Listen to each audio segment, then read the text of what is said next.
it's Ben here from the History Fella channel. Here today with a video. This is specifically about the little bookshop that I've opened. As you might, if you've seen the previous video, I think I put it out yesterday.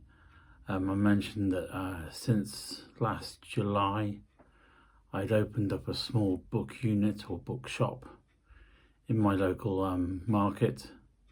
And ever since then, I've been selling books full time. So what I thought in this next video, I'd get some friends to ask me various questions about the business and that sort of thing, and then that way you could learn more about the shop and how it's run and that sort of thing, and then it give you a bit more of an idea. So as I said, I opened up in July last year, just at the start of the summer term for the holiday season. We had a good summer, good autumn time. It's been quite good, and especially the run up to Christmas. This year in January, February, it's kind of dipped a little bit, but I think that's kind of more to do with everyone's financial standing. At the moment it seems money's quite tight, so people are not really spending on luxuries or books and that sort of thing. They're keeping their money in their pocket. But now with March coming up and Easter and Mother's Day coming up soon at the end of the month, things are starting to get busier now, ready for the summer season. Anyway, let's get on with some of the questions that might help you out with some of the answers you might have. Do you ever get asked about the name of your shop? The name of the shop is Leafy Lion Books. Books, obviously, because all we mainly sell is books.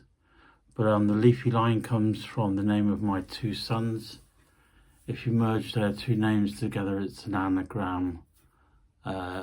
It forms Leafy Lion because their names, one name's Finley, my eldest, and my youngest son is called Ollie, O-L-E. So if you merge them together, you come up with Leafy Lion. So I decided to name the bookshop after them, and it sounds a bit, a lot better than something like, my name and sons or something like that. It just appealed to me more. Second question. It's not a very big shop / unit. That's right, it's not. Basically, it's a small unit in a Cardigan town, in the marketplace in the Guildhall. There's about 20-25 different units in this one big marketplace on 2 floors, and mine's one of the little units on the lower floor. But actually, although it's a small unit, it's kind of the same size as everyone else's unit, only it's kind of stretched out rather than everyone else. Most other units in there are square, whereas mine's more stretched out and kind of looks a bit smaller. But it's actually not too much smaller. And it's amazing how many books you can get in a small place anyway. So the size of the bookshop doesn't really matter. Next question. What types of books do you sell? Well, I went into doing this business thinking along the lines of, if you're going to do a business, then make sure it's a business you're interested in and that you're going to want to get up out of bed and go to work and enjoy your day doing a job. So my interest is history and books, so I mainly sell history books. So we're kind of like a little specialist store. And we're also on top of that, we do sell some modern fiction. So that seems to appeal more to the older clientele or women, and the history books does tend to predominantly interest the men. The unit the unit specifically or tends to target obviously people with an interest in history, but we're trying to get that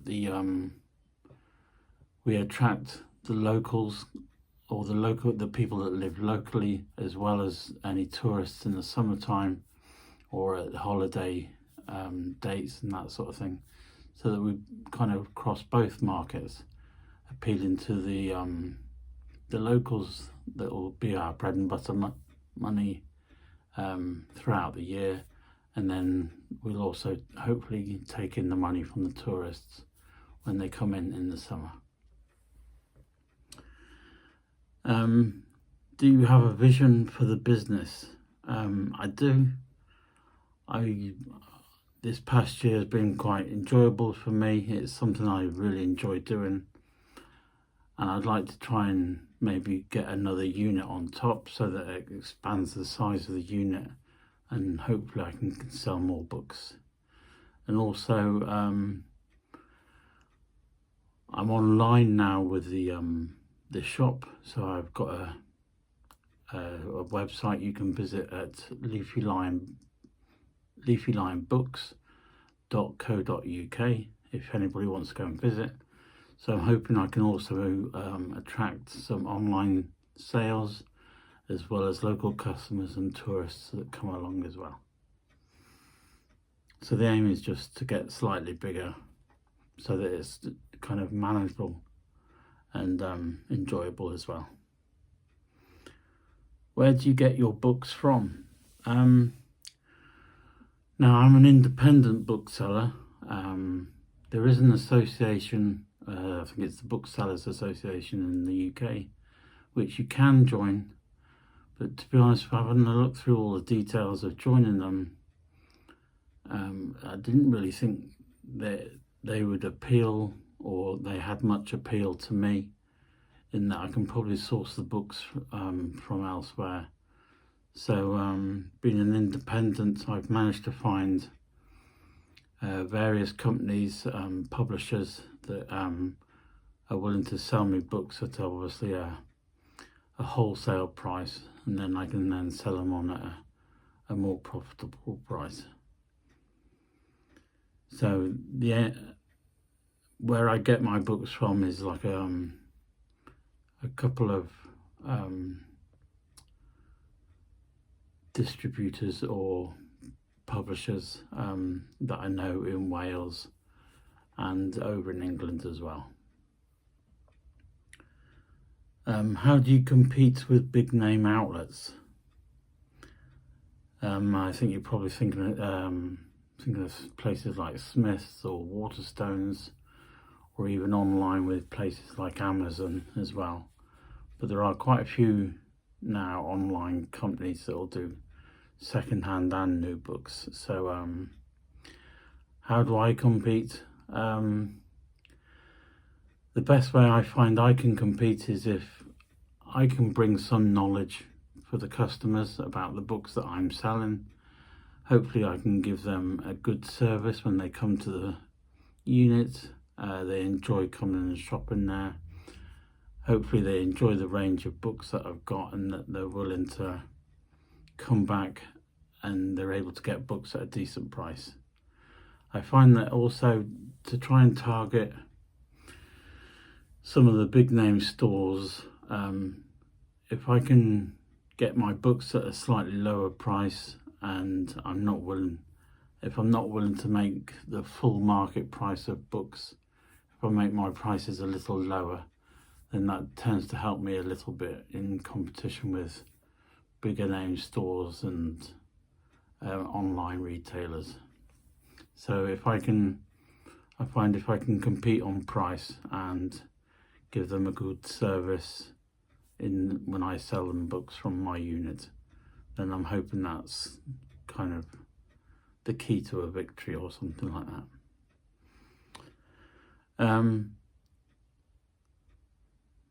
Is tourism important to you?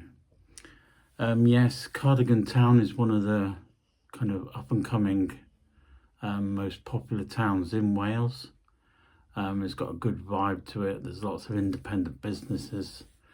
It's also on the coastline, so that helps attract holidaymakers and tourists as well. So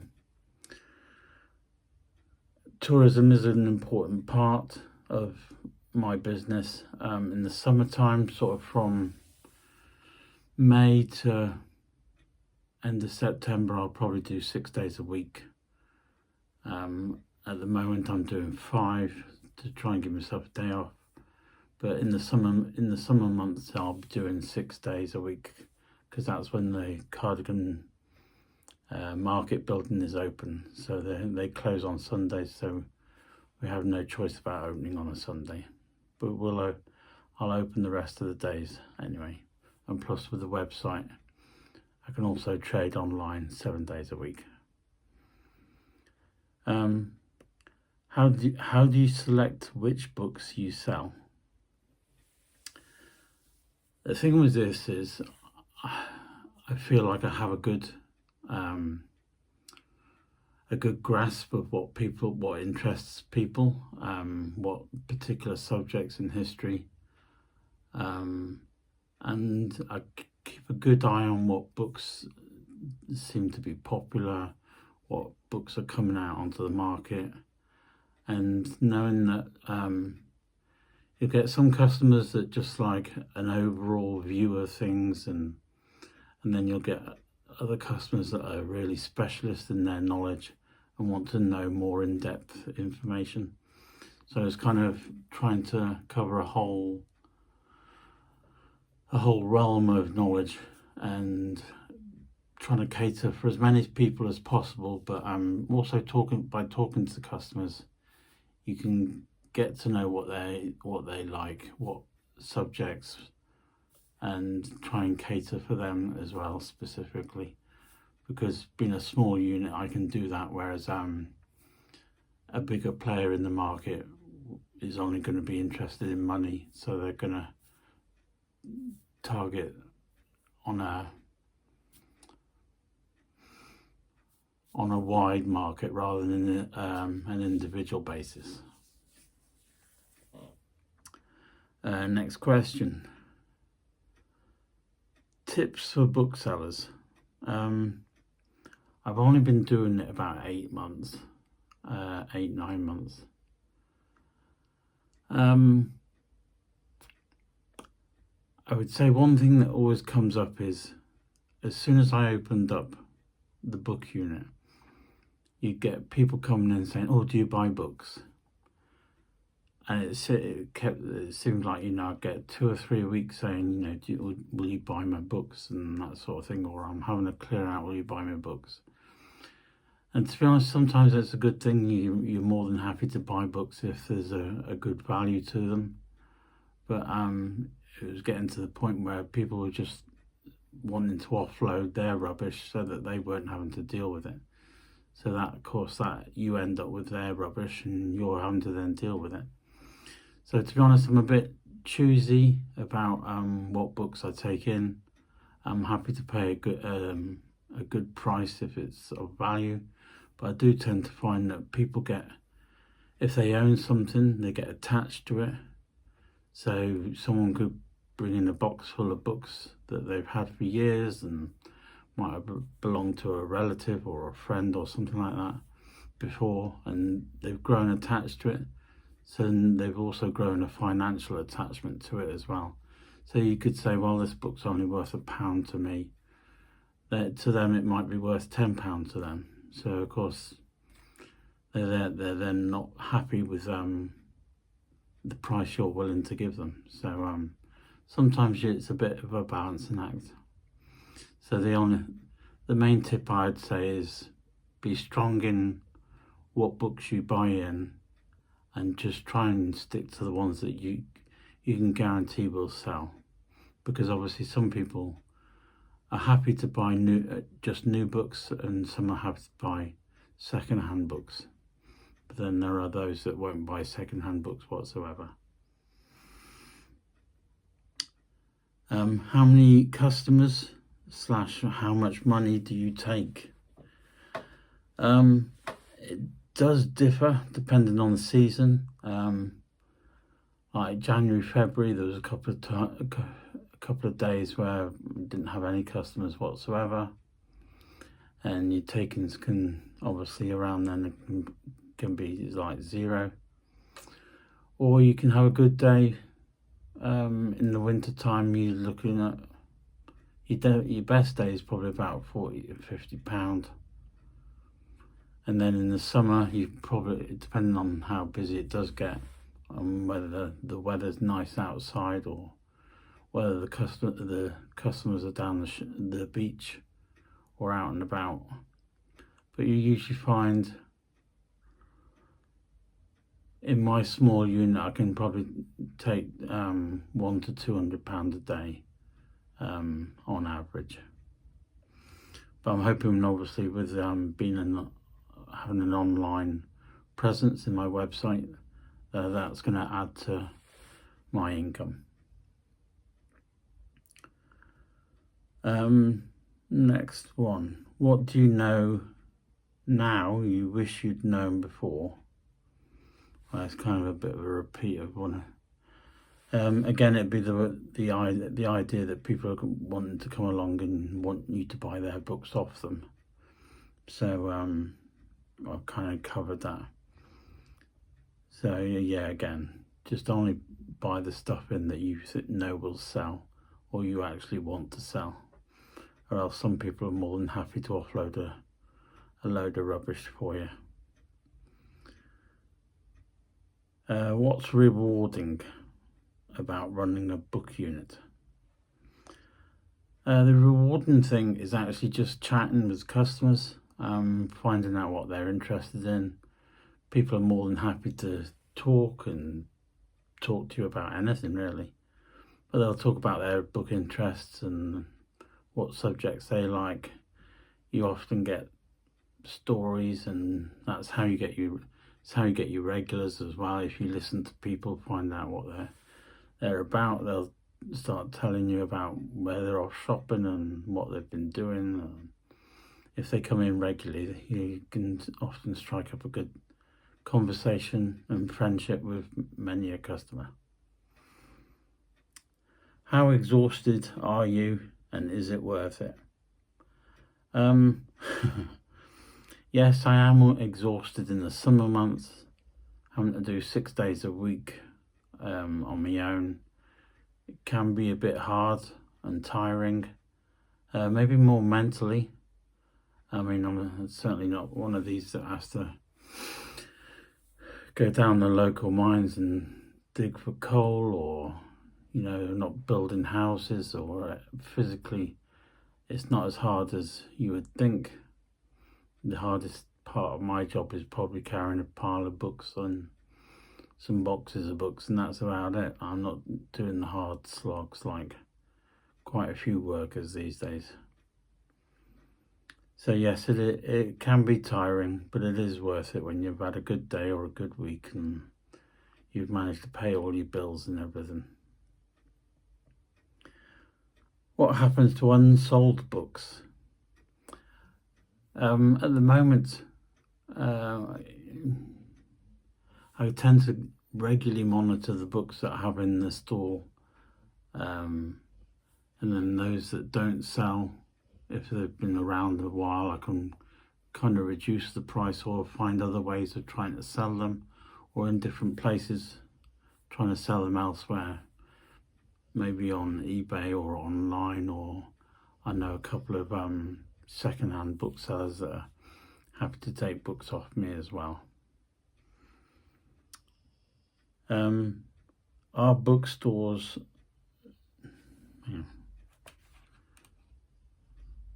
our bookshop's dying. I think that's in reference to with regards to places like Amazon. Our physical bookshop's dying. I would say no. Actually, a good chunk of my customers tend to be older customers, and most of them don't actually like going online, and they don't like the websites like Amazon and things like that. So they would rather come down to the market knowing that they can buy a book off me, and if it's a if I can make a profit, they would rather that profit came to me, who's a local man working in their town, rather than giving it to like a faceless company like Amazon. So no, I think actually physical bookshops are steadily holding their own against online, but eventually we'll see whether in the future things just go online or that, but I think there's always going to be a market for physical bookshops. And the last question, nearly said customer, last question, what about the future? Obviously I hope it goes well. I'm enjoying working in the market. There's some good characters around there, made lots of friends. Being able to sell books is what I love doing, especially history books, and I've learnt so much reading even more books as well, and it's just a great time. And I think that if I can become more regularly, the longer I can stay there, I think things are going to get better and better. So hopefully I'll get a bigger stall or unit in the future as well, and things I can only see being a success. So we'll make that the last one, the last question, because we've gone to about 20 minutes now. Thank you very much for watching this video. If you've got any questions, please feel free to pop them down in the comments below. I'll more than happily make another video with some answering your questions. Please feel free to subscribe to the channel. I'd love to have some more subscribers. If you enjoyed the video, please give it a thumbs up. And also, if you'd like to visit the website, you're more than welcome to. It's at www.leafylionbooks.co.uk. There's lots of history books on there. At the moment, I'm only posting out to UK postal addresses, mainly because since Brexit, postage costs to places like America have gone astronomically high. So I think if I was sending a book to the US, it'd be costing something like £6-7 just in postage, which I think is a bit exorbitant. So I'm not sure whether there would be a market. But I mean, if you're in the US and you wouldn't mind paying $6 or $7 for delivery, then please let me know in the comments. The more comments or advice I can get, the better. Other than that, thank you very much for watching this video, and I shall be back very soon with another video, probably in the next few days. Thank you very much, and I shall see you next time.